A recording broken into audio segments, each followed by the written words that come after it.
So just quickly, Zheng He and Islam in Southeast Asia, some beautiful calligraphy. So we're gonna go on in here, and then this is a very nice room at the museum. So basically, so we know he was a Muslim, and it's talking about different theories of how Islam spread in Southeast Asia. So it gives us some information about the different empires and kingdoms in the region, including the Vijaya from the 7th century to 1397, Sailendra 750 to 856, and Majapahit from 1293 to 1527. So in showing the map, so it's like all within the region. And then it's showing here like different the 9 great sages and their pedigrees in Java, Indonesia, and this is related to some theories. So basically we've got several theories about how Islam spreads in Southeast Asia, and I'm not aware of these. So it's like we got 3 commonly believed sources of Islam in Indonesian archipelago. 1, the theory of Arab origin. So it was proposed by Dutch scholars S. Keizer, G.K. Nijman, and J.J. Hollander in 1859. Arabia is the birthplace of Islam, and Arab merchants went to the Malay islands to do business very early. This is what I'd always heard. Therefore, it is natural to attribute the spread of Islam to the islands in Southeast Asia to Arab merchants. This is the standard.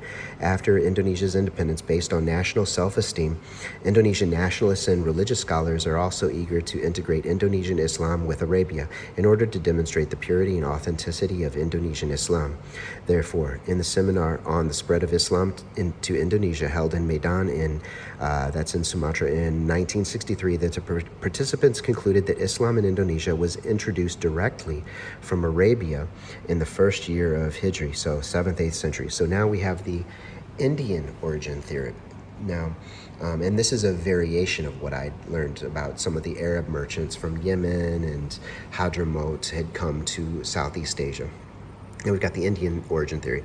Most European and American scholars support the Indian origin theory. They still think the Arabs are spreaders of Islam, but these Arabs are not from Arab countries, but from India. For example, in 1872, J. Pijnapel proposed that it was the Arab Shia Muslims from Gujarat and Malabar who spread Islam to the Indonesian archipelago. Fascinating, all right. Then we've got the Bangladesh origin theory. It was proposed by the Malay historian S.Q. Fatimi in 1963. Since Pasai in Sumatra was the first country in the Malay archipelago to convert to Islam, and Tome Perez, 1465 to 1520 or 1540, in his book Summa Oriental, pointed out that Sultan Malik Ali Salih, the first king in Pasai, was a descendant of Bengali. Therefore, Fatimi believed that Islam might have come from Bangladesh. So this is interesting. So we've got these different theories. And then it talks about the emergence and controversy of the introduction of Islam in Southeast Asia from the Chinese. So we've got these various chronicles. And then a researcher named Slamet Mulyana. And so basically it's like we've got a controversy about a Chinese theory. We're basically saying that Islam in Southeast Asia is largely from Chinese Muslims who came down from China into Southeast Asia, including related to Zheng He and his voyages, and how basically these 9 saints of Java, that they're related, they're connected to Zheng He, I should say, I'm sorry, to Zheng He and his, so it says, he appointed leaders. So basically he was helping to spread Islam.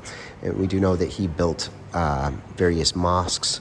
So it says, and established Chinese Muslims communities in Southeast Asia. So he established Chinese Muslim communities and mosques in parts of Java, and then these communities spread into the Malay Peninsula and the Philippines. Then there is a decline and transformation of Chinese Muslim community, and then a localization of Chinese Muslim communities. So it's like basically things change after the decline once the Ming Dynasty closes up. And then we've got more detail about the 9 sages of Java, Indonesia. So this would be worth looking into. If you want to know more about Islam in Southeast Asia, I need to know much more. And then it talks about the mosque styles, and how basically in Southeast Asia traditionally there was more of a Chinese influence in the masajid styles and the style of the mosques. And then the dome and traditional minara were not utilized until much later. So basically there was a main hall for worship that was multi-eave roofed. The minara was more a Chinese tower pagoda, 10 stories tall, dovetail ridges, back hook eaves, and wood carvings. So it's just talking about like the differences between what you would see in China, India, and Southeast Asia. And so, and then we've got more examples. These are in, let me see. So basically Indonesian Borneo. We've got Malacca.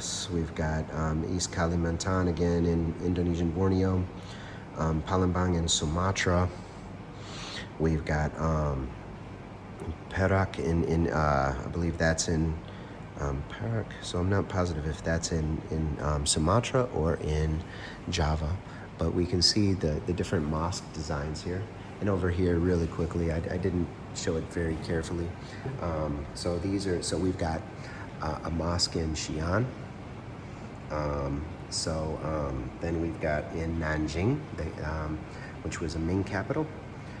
3, we've got the oldest mosque in Indonesia, I believe. So this is in central Java. Then they're showing, number 4 is internal pillar structure from Demak Great Mosque. So it's this one right here.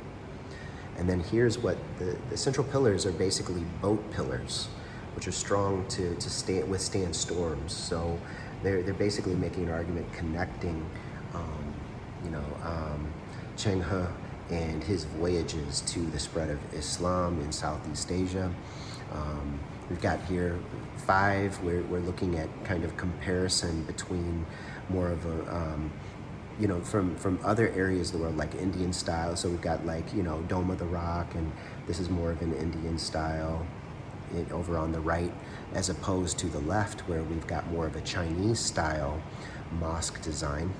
And then we've got, these are in Java over here. These, and obviously we've got Javanese Chinese mosques. And then this is talking about in Singapore. So the original, Jami Masjid, the Juma Mosque, was this Chinese style, or more, more Javanese, I guess, Javanese Chinese mosque. And then here's what develops later. This is what we see now after Singapore is taken over by the British. So it's very fascinating. And then here is, let me see, this is in Malacca. So we've got at the top, Kampung Kling, which has a very pagoda-like minara. 2 is Tenkara Masjid. 3 is Jemek Serkam Pantai Mosque. And 4 I went to the other day, and it's a really beautiful mosque, and I prayed there, and that was beautiful. That's Kampung Hulu Mosque. It's maybe the oldest one in Malaysia. So we've got, number 1 and number 4 are here in Malacca, and they go back to the 1700s. And then we've got 5 Tanjung Kling. I'm not sure where this is located, but again, you see the pagoda style. In the Kampung Hulu Mosque, number 4, it's almost more like a lighthouse, but definitely kind of that Javanese Chinese style. But it's Southeast Asian, but this is why this whole area was called Indochina, because of the influences from China and India and indigenous styles brought together.